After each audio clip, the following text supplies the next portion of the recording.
Okey, Assalamualaikum warahmatullahi wabarakatuh. Saya dah cek semua in order, boleh dengar dan kita boleh mula sekarang kalau dapat. Okey, saya akan cerita tentang makanan yang wajib. Perkataan wajib tu bukanlah dari sudut hukuman apa-apa, tetapi supaya kita dapat mengambilnya sebagai satu topik yang lebih serius.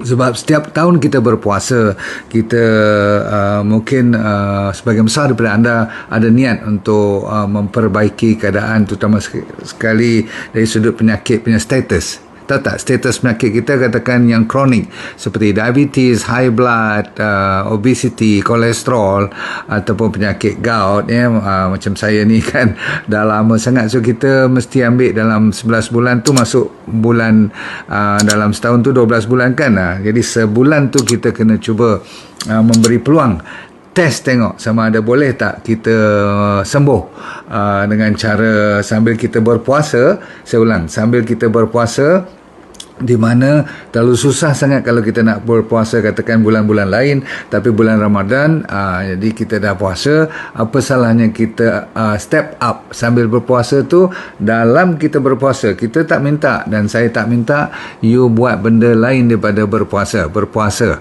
Cuma apabila kita berbuka, perkataannya puasa tu dah cun lebih pada 12 jam, you dah dapat fat burning, you dah dapat merehatkan enjin kita dalam lebih daripada 3 minggu lebih. Selalunya orang nak dalam 20 hari kan, you lebih pada 20 hari punya test. So kalau dapat 30 hari ni cun-cun, seharusnya kita dah boleh tengok result, hasilnya boleh ke tak boleh kita improve lagi.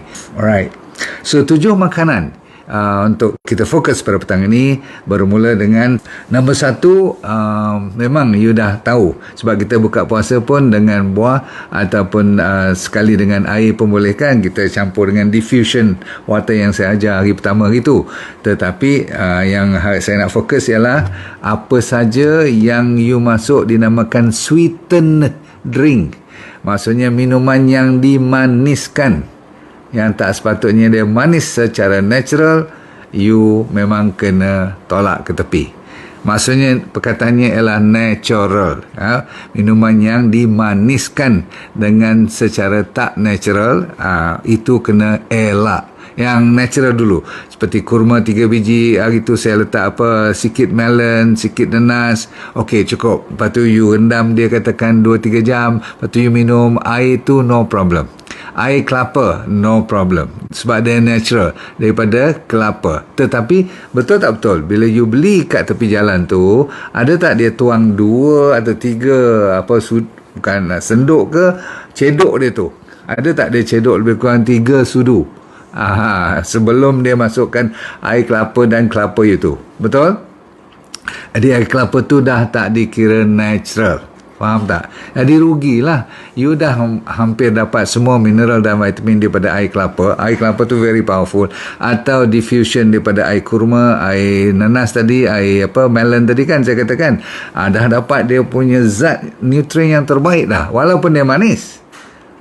Saya tak kata manis tu salah, saya kata cuma pemanis apa yang you pakai. Jadi semua artificial pemanis, termasuk daripada gula sendiri yang dah dimasak jadi air gula, ataupun air yang artificial sweetener tu, memang you kena hati-hatilah, kecuali stevia atau monk fruit, yang tu okey kan, sebab tu masih natural.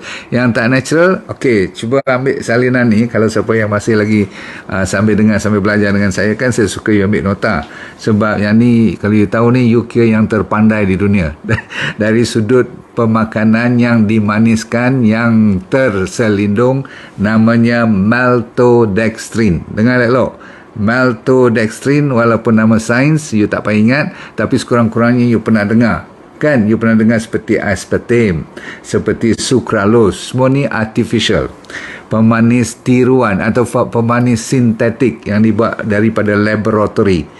Kenapa dia wajib dielakkan? Sebab dia amat berbahaya kepada kesihatan yang you nak cuba baik setelah 11 bulan you sengsara. Contoh, kalau boleh you tengok, kalau you beli sebarang minuman, terutama sekali daripada kotak atau cordial. Pernah dengar cordial tak? Yang dalam tumbler besar-besar, dalam plastik kontainer besar-besar tu, 1 galon 2 galon tu you beli sebab nak minum untuk seminggu satu family, betul tak? Satu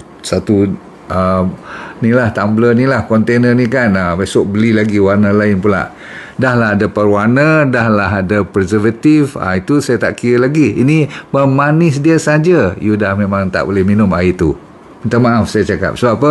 Kita bagi bukan untuk diri kita saja, kita bagi untuk satu family, termasuk anak-anak kita dan juga cucu-cucu kita. Kesian tak? Okey, so saya kata nombor 1 apa tadi? Apa saja yang lebih daripada 2 teaspoon gula seharian masa you buka puasa sampai bersahur. Kalau you tengok-tengok, you tanya isteri you berapa banyak, ada berapa camca atau berapa sudu yang dah masuk dalam makanan kita pada hari ini. Itu yang daripada minuman. Saya tak sentuh lagi kuih muih sekejap Ini baru minuman. Ada tak dia dah letak lebih daripada 2 sudu? Ada yang jenis suka masuk susu sekali. Susu pekat tu confirm. Saya ingat 80% dalam tu gula lah semua tu. Bukan ada susu sangat pun. You kena check betul-betul. Sebab tu susu pekat yang masuk dalam teh tarik atau minuman-minuman kat kedai ni lah, kita pergi mengopi tu, betul tak? Yang you tengok sampai putih lebih kurang 1 cm kat bawah tu, confirm lebih daripada 2 sudu, apa orang panggil? Teaspoon. Apabila dia lebih daripada 2 sudu teaspoon dalam badan kita, orang diabetes memang susah nak baik. Sebab apa? Paling maksimum 1-1,5 sudu itu untuk orang biasa-biasa yang dibenarkan darah kita dipenuhkan dengan banyak tu je gula. Saya ulang, 2 sudu teh. Tak boleh lebih, kalau lebih dah dikira overload. Jadi gula yang diperlukan dalam badan kita itu saja dibenarkan. Itu orang kata allowance, orang tak tahan sangat nak gula juga. Tetapi karbohidrat kan sebahagian daripada yang dinamakan glukos juga kan. So you kena jaga baik-baik. Ramai orang salah sangka dia cuma tengok, dia cuma makan 2 sudu teh kecil saja, tapi dia tak makan benda-benda lain. Tapi dalam roti tu, dalam biskut tu, dalam mie tu, dalam karbohidrat yang refined, tak ada fiber kan, semua tu ada gula.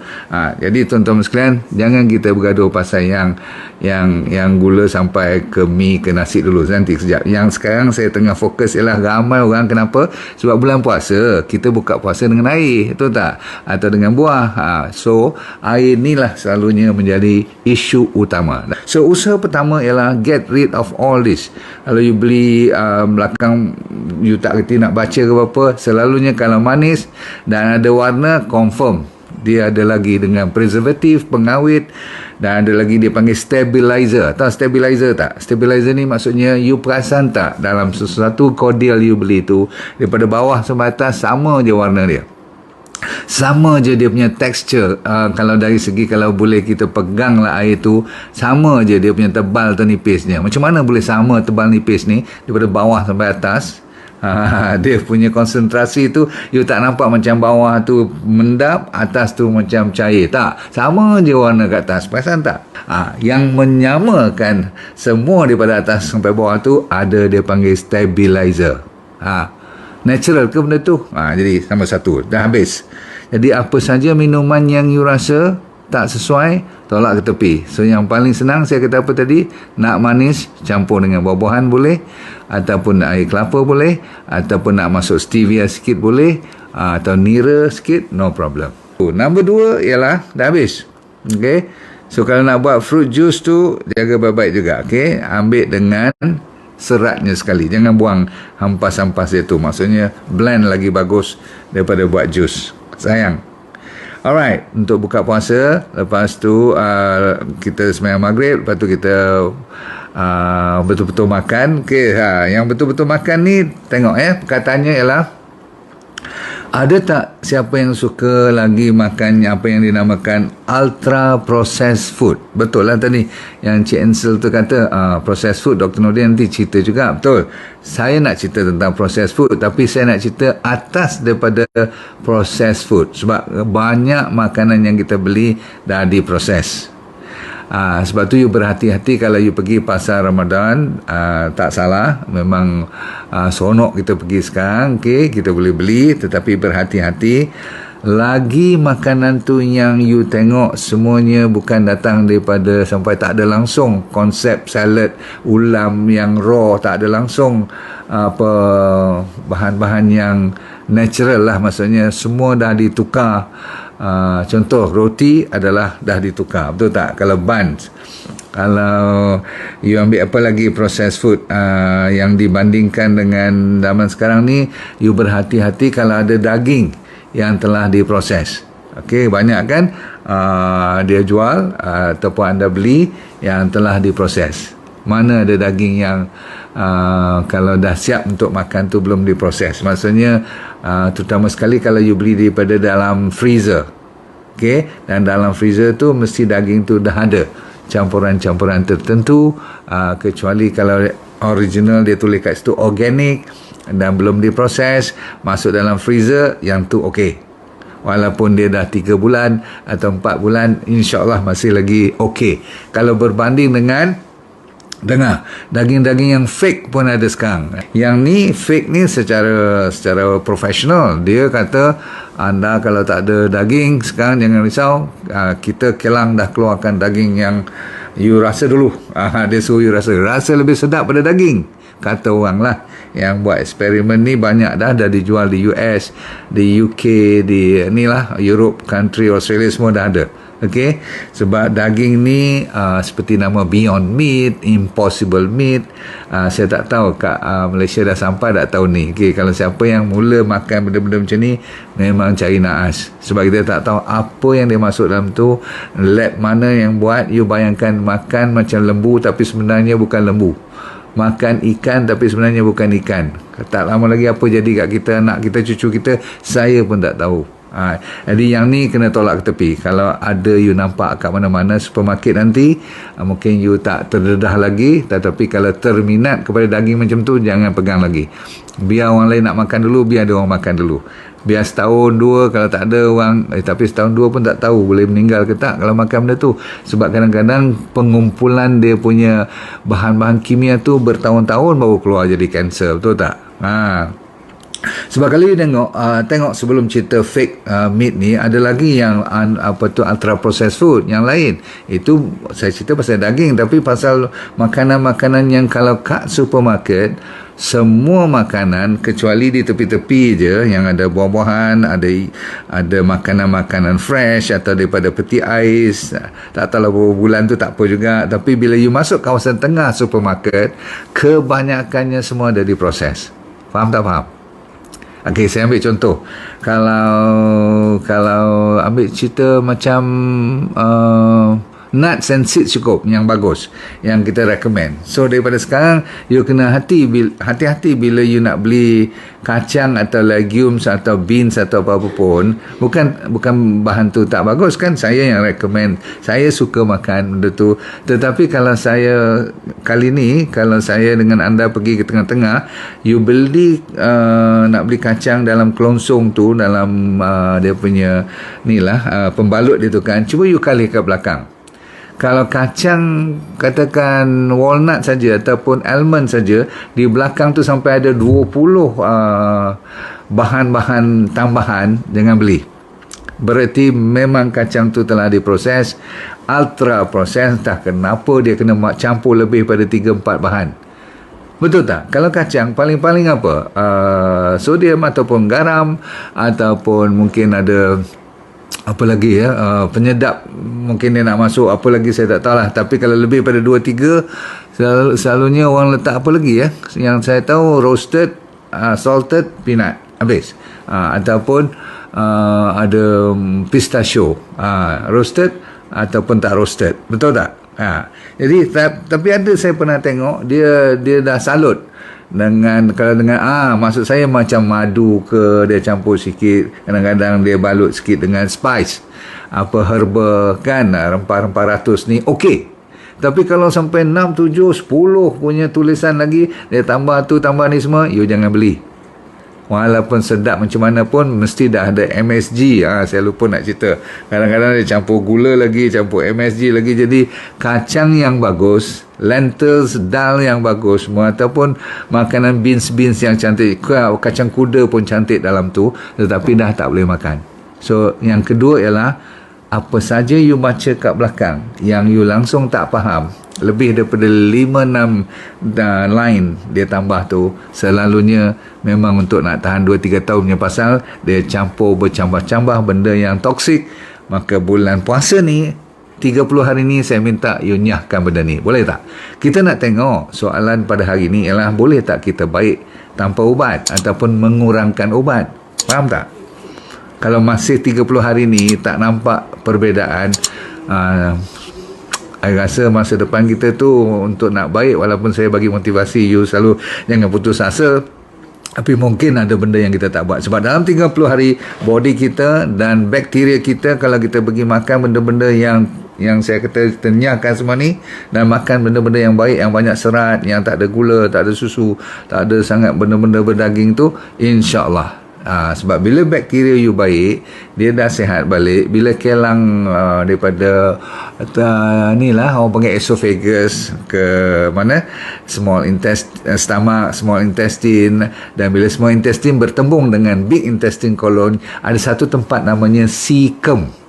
Tak apalah, you tak tahu pun tak apa, tetapi you bayangkan small intestine lebih kurang 25 kilo pula, kaki tu panjang tu, lepas tu naik ascending colon, transverse colon, descending colon, lepas tu rectum, lepas rectum keluar dubur kita, buang air besar. Tetapi bertemunya antara small intestine dekat appendix kita tu, naik ke atas ke ascending colon tu, ascending colon tu bawah tu nama cecum. Cecum ni penuh dengan yang kita kata ada 39 trilion bakteria. Dia tunggu je kat situ. Ini factory yang paling besar untuk mengeluarkan macam-macam untuk body kita berfungsi. Contoh, dia mengeluarkan hormon-hormon, dia mengeluarkan termasuk insulin pun dia tolong. Jadi kalau dia diberi makan benda yang ultra processed food, dia tak happy. Bukan saja tak happy, dia hancur. Bila dia hancur dan dia frust, dia tak memainkan peranan dia, macam-macam sampai dapat depresi pun. Saya ulang, bakteria tu boleh menyebabkan sampai you murung pun. Bayangkan, orang panggil dia mengeluarkan social hormone.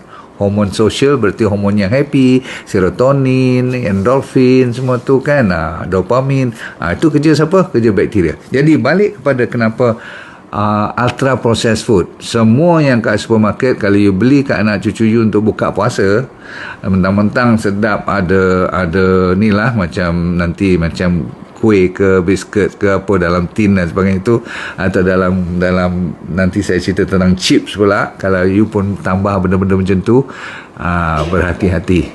So tengok ikan-ikan ataupun bahan makanan yang beli. Nombor 3, saya nak sambung sekarang. Nombor 3, you beli daripada dalam tin. Okey, ni yang nombor 3. Nombor 3 yang dalam tin ni, selain daripada kalau you tengok tarikh luputnya dah dekat nak habis ataupun dah habis, tolong jangan beli langsung. Kalau you pergi tempat-tempat yang borong, tahu borong tak? Yang jual promosi lah. Okay. Dan kadang-kadang you tengok kedai kat luar tu, dia lungguk-lunggukkan ni lah bahan-bahan diskaun. Beli 3 dapat 2 free and all that kind of tin semua tu. Tolong tengok elok-elok. Kalau tarikh luputnya dah hampir sebulan ataupun tinnya dah koyak-koyak, jangan beli. Ataupun yang tin yang nampak kemik-kemik, ataupun yang dah macam you tak yakin lah, mentang-mentang dia murah je, jangan beli. Pasal apa? Dah ada kes yang orang panggil botulism. Pernah dengar botulism? Botulism ni adalah satu jenis keracunan makanan yang amat bahaya, yang boleh membawa maut pun. Ya? Sebab tu saya minta, kalaulah nak makan juga, beli yang agak yang tak macam dilungguk-lungguk ni. Bukanlah saya nak memperkecilkan dari segi kalau kita tak mampu beli, kita tak boleh beli yang fresh, yang elok kat atas tu. Tapi kalau you nampak sangat-sangat tarikh luputnya dah terlalu dekat ataupun terlepas, lagilah jangan tempuh. Walaupun dia kata, oh yang ni boleh makan lagi 6 bulan pun tak ada masalah encik. Encik juga, bukan dia yang sakit. So you jangan beli langsung. Boleh? Okey, habis. So barang-barangan dalam tin bukan tak boleh langsung, tapi kalau yang elok, okey, no problem. ya. Memanglah kalau you tengok juga daripada mana datang dan sebagainya, sebab tin ni ada berkualiti juga kan. Kalau ada yang tin yang dalam tu dia ada nama satu resin, dan resin ni tengok kualiti lah. Saya pun tak tahu yang mana yang kualiti bagus. Pendek cerita, pastikan yang paling penting makanan-makanan ni jangan rajin sangat daripada tin. Walaupun boleh, tetapi tengok tarikh luputnya. Itu ramai orang terlepas pandang, berhati-hati. Okay, alright. Yang saya masukkan nombor 4 ialah, kalau you boleh dengar sini, namanya ialah proses daging yang telah diproses. Masih lagi saya fokus kepada daging, sebab banyak yang ada kat pasaran yang kalau you tengok seperti cold meat, daging yang telah diproses, seperti pernah dengar kan, sausage, seperti salami, seperti nugget, semua tu you kena hati-hati. Faham? Saya pun baru ni ada orang tanya, dok, kenapa daging sekarang ayam-ayam tu semua dia punya paha besar-besar zaman kita dulu biasa je, ataupun saiznya bertukar, ada yang kecil, ada yang besar. Sekarang sama je saiz. Jawapannya, dia agak-agak dia besar sendiri kot. Betul tak ayam ni? Dah lah 33 hari je. Macam mana tu? Selalu saya kata, mana ada ayam boleh besar bawah pada 3-4 bulan. Zaman sekarang dah memang disiapkan ayam ni tak boleh lebih pada 32 ke 33 hari. Tetapi tengoklah apa yang berlaku pada anak cucu kita sekarang. Dah terlalu ramai yang dah mula lelaki jadi wanita, wanita jadi lelaki. Cuba jawab kat saya, adakah Tuhan buat saja ataupun manusia menzalimi diri? Sebab tu kita kena nyahkan bahan-bahan yang you suspect, benda yang telah diinjek. Memang confirm kita bukan makan daging saja, kita makan antibiotik, kita makan growth hormone, hormon pembesar inilah badan binatang ataupun peliharaan kita, ternakan kita ni. Jadi tuan-tuan sekalian, tak heran kenapa sekarang terlalu ramai budak-budak dapat delayed speech. Pernah dengar tak? Yang lambat bercakap, lambat berjalan dan sebagainya, ada autism dan sebagainya. Ini semua bukanlah daripada ayam tu saja, tapi daripada semua exposure budak kecil ni. Jadi tuan-tuan sekalian, saya nak you fikirkan tentang proses meat ni, sebab kadang-kadang bila dia masuk nak tahan lama lebih pada 2 tahun punya daging tu, dia masuk satu bahan nama embalm punya liquid. Embalm, selalu saya kata apa, saya pernah mengajar dulu, adalah satu bahan liquid yang dimasukkan setelah kita buat autopsi. Autopsi ni bila aksiden ke atau orang meninggal ke, kalau doktor nak tahu apa sakit, dia nanti belah buka kan, lepas tu dia tutup cepat-cepat. Dalam proses nak cepat-cepat tu, nak bagi nampak elok, dia pump nama embalm liquid ni untuk nampak macam cantik, dan body kita tu masih lagi ada ni lah, pipe-pipe dia semua tu masih lagi kuat lagi lah, nampak macam steady.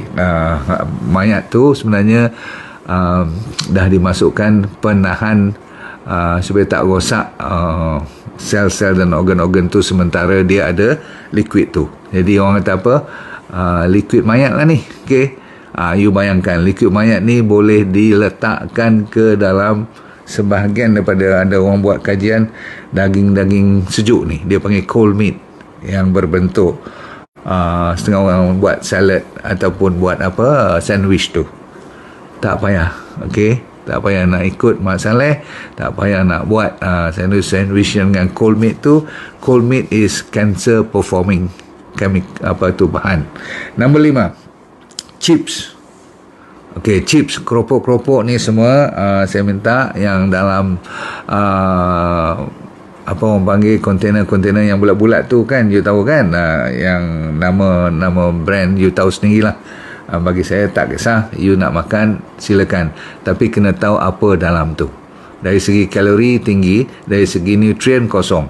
Saya ulang, kalori ada tapi nutrien kosong, dan you tak akan kenyang sampai habis satu kotak, satu kelongsong tu pun, satu paket tu pun tak akan kenyang. Bahkan you akan ambil kawan punya banyak lagi. So selalunya chips yang diperbuat daripada potato, ataupun bukan salah potato tu, tak, Tapi dia punya minyak tu, trans fat, dia punya MSG, dia punya gula, dia punya satu dia panggil penagih. Dia orang ada satu konsep yang dinamakan bliss point. Bliss point tu maksudnya dia akan buat sampaikan you gila nak makan benda tu. Kalau dah habis memang tangan you meraba-raba lagi nak lagi.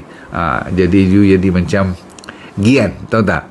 So bliss point ni adalah point ni di mana dia masuk semua bahan-bahan, tak kira sintetik ke, gula tak gula ke, asalkan sedap, boleh makan, jalan. Okay. Kalau yang kita pergi fast food seperti french fries, memang you kena tolak ke tepi. Kita yang sakit, french fries is out, completely out. Pasal apa? Nombor satu, dia karbohidrat bila dicampur dengan minyak dan dibakar panas, itu dinamakan Advanced Glycation End Product, AGE. Tak apalah, nama selalunya saya tersebut ni sebab saya pun suka belajar benda-benda baru ni. AGE food ni apa saja bila gula ataupun karbohidrat, saya ulang, karbohidrat atau gula dicampur dengan fat, bahan-bahan yang berlemak, lepas tu dibakar. Contoh kalau kita apa ya, yang dibakar, senang aja. Kalau you ambil, katakan, maaf cakap lah, kalau kita ambil fast food kan, yang ada buns, ada daging, lepas tu ada cheese dan sebagainya, lepas tu kita panaskan dia kan, benda tu kan semua panas kan. Bila campur semua panas tu bahaya. French fries kan, potato tu karbohidrat campur dengan minyak, gendam dalam minyak, confirm antara AGE punya food. Okay. Memanglah kita makan benda-benda bergoreng lain seperti goreng pisang semua tu dengan tepung semua tu, boleh makan, tetapi jangan banyak sangat. Yang patut ditolak ke tepi yang saya kata apa tadi, french fries. Saya tak kata yang sampai goreng ikan pun tak boleh makan. Kalau macam tu nak boleh makan apa, betul tak? Semua boleh. Dan minyak tu kena hati-hati juga kan. Minyak yang seperti kelapa sawit, minyak kelapa kita, semua tu no problem, boleh ya. Yang tak boleh cuma french fries tadi kan. Dan bagi mereka yang suka beli fast food order daripada Grab ataupun ni lah, apa, Lalamove ke apa-apa, you panggil dia, you order je kan, bayar je kan. Lepas tu kadang-kadang you suka nak ambil seperti fries juga, dia datang dengan Coke. So all this soda, air-air, kalau diet Coke pun tolak ke tepi. Ni yang nombor 6, tolak ke tepi semua yang dikatakan energy drink ataupun soda-soda drink. Hari ni saya banyak cerita tentang makanan yang memang menjahanamkan kita. Fried, french fries, kalau ada chicken yang you tahu daripada mana datang tu, lepas tu dia masuk cheese pula tengah tu, lepas tu soda-soda tu semua ada high fructose corn syrup. Okay, last kali kita tutup dengan semua jenis dessert yang banyak sangat gula. Kalau you nak makan sesekali cucuk kodok semua, no problem. Nak makan cucuk badak, no problem. Kari puff, no problem. Tapi yang paling you kena hati-hati yang kuih lapis punya style tu, tahu tak? Lagi banyak dia warna-warni dia, lagi banyak berlapis perut kita nanti.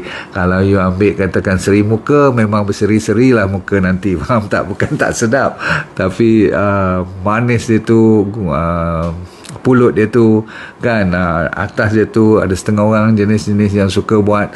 Kalau kat Kelantan tu you tahulah cerita kan, baru ni saya dah cerita kat you, nama pun tah, lain pada Jalan Mas, Akok semua tu, baru ni ada lagi nama-nama baru. Ya Allah, dia punya manis tu boleh naik ke bulan lah punya manis. So hati-hati, siapa yang kahwin orang Kelantan, hati-hati sebab dia orang pandai masak, sedap betul. Cuma kalau you berpenyakit, tolaklah ke tepi ya. Wajib you tolak benda ni, tak boleh. Sebab satu ketul tu saja lebih kurang 100 lebih kalori. Itu kalori dari segi dia punya glycemic index, naik dia punya insulin you, Masya Allah, habislah cerita. So roti-roti putih semua you dah tahu kan pendekkan cerita, apa yang terlalu refine, tak ada serat langsung, kalau boleh yang tu dulu you tolak ke tepi. Lain pada tu semua boleh makan. Makanlah yang lain tu. Jadi banyak lagi yang boleh makan ya. Saya tak kata hari ni sampai you akan sedih pula lepas ni. Saya pun kaki makan juga kan. Namun sebab pernah kena kanser, pernah ada dan ada ni masalah gout. Jadi siapa-siapa yang kawan dengan saya ni penyakit lain lagi banyak kan. Ada yang selalunya high blood, ada diabetes, hati-hati. Saya tak sanggup tengoklah kaki you kena potong ke. Saya tak sanggup tengok you pegang anak cucu you tanpa you boleh peluk dia lagi sebab tangan dah tak rasa kan. Saya baru 3 jari tak rasa pun dah tahu betapa seksanya nak pakai butang ni semua. Betul? So bismillahirrahmanirrahim. Lagi sekali saya ucapkan terima kasih kepada anda sekalian untuk bersama saya. Kita jumpa lagi supaya dunia anda bahagia, akhirat anda syurga, dan kita senyum sokmo, let go, feel good all the time. Terima kasih. Bye.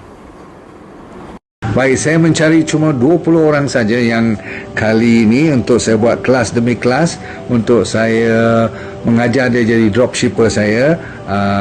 Saya punya trainer, saya dah ajar di mereka untuk train you all tanpa modal langsung, yang perlu cuma handphone dan jari yang masih boleh bergerak. Kalau itu ada, you dah boleh berniaga tanpa modal, tanpa risiko apa-apa. Sama ada you bekerja boleh buat part time ataupun full time suri rumah tangga, no problem.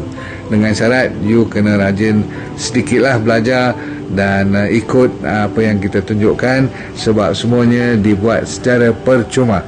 So kalau nak di antara 5 hingga 10 ribu tu, orang kata apa, senang-senang aja kalau you buat betul-betul.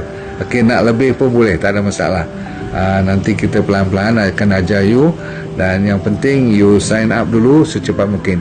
Cuma 20 yang pertama saja, okey?